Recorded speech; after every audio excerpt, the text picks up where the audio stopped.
Okay, so this text on Islamic prayer you sent over, wow, it's really got me thinking, you know? Yeah. I never quite thought about prayer this way before. Yeah, it's definitely a unique perspective. It is. Right from the beginning, you can tell this author.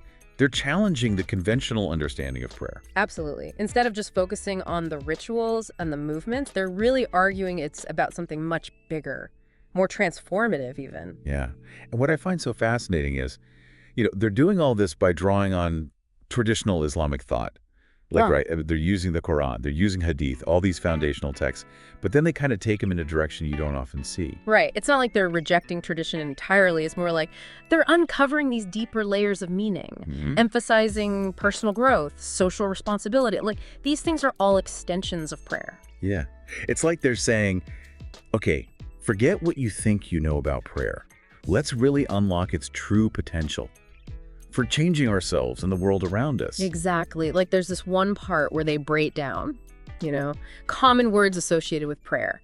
Standing, sitting, bowing. Right, the physical postures. Exactly. Actions we usually just associate with the physical, but they're revealing this whole other layer of meaning. It's like they've got a secret code. Kinda, yeah. They're showing how these words provide a metaphorical blueprint for approaching life's challenges. Okay, I like that. So instead of just going through the motions, this author is pushing us to see prayer as this continuous state of mindful awareness that should guide all our actions, both internally in our own pursuit of self-improvement and externally in how we impact the world around us. And isn't that where the concept of jihad comes in? Yeah, absolutely. Which is often so misunderstood, I think. Definitely. Especially in the West. For sure. So they're not talking about holy war here, right? No, not at all. Which is, I think, how a lot of people tend to view that word. Yeah, it's definitely one of those terms that gets thrown around a lot, often without really understanding its deeper meaning. Okay, so how would you say this author is redefining jihad then? Well, they frame it as this personal and societal struggle for justice, for aligning oneself with the divine will. That's really interesting. Yeah, it's a much more nuanced and I think demanding understanding. It's not just about, physical fighting or anything like that. Right. It's about this constant effort to overcome our own shortcomings, our own internal struggles. Yeah. While also working to make the world around us a better place. Yeah, so it's like they're saying true prayer, it should push us to be better in all aspects of our lives. Exactly. Not just, on our prayer rug. Yeah, it's about bridging that gap between our spiritual lives and our actions in the world. And this is something they connect to specific historical events too, right? Yes, definitely. Like there's that section where they quote those verses from the Quran. Oh, you mean like the ones about the early Muslims in Medina? Yeah, exactly. I think it's like verses 4.97102 or something around there. Yeah, those are powerful verses. They are. But I'm curious, how does the author tie that back to prayer? Well, basically they see a parallel between the struggles of those early Muslims who are facing persecution, even violence for their beliefs, and the situation of Palestinians today. It's definitely a bold comparison to make. It is, but they're arguing that Palestinians today, they're facing a similar kind of oppression and displacement that those early Muslims did. Okay, so it's like they're saying history is repeating itself. In a way, yes. And that this historical comparison, it should serve as a call to action for Muslims today. So not just to pray for change. Right, but to actually be the change. To actively work for justice.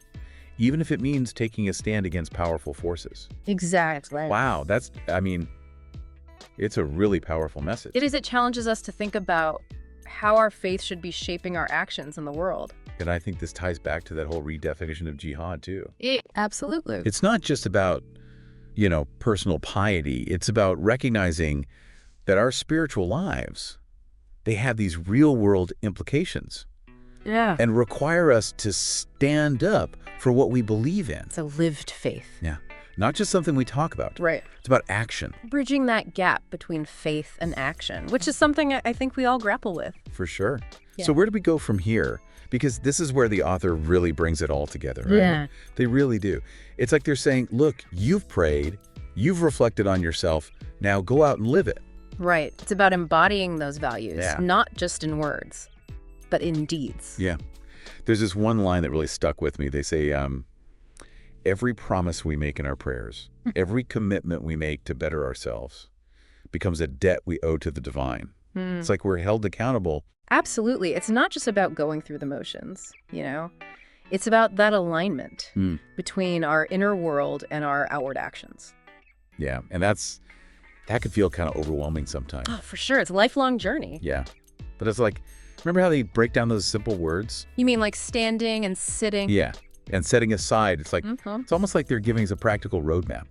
Kind of like a guide for navigating the complexities of life. Exactly.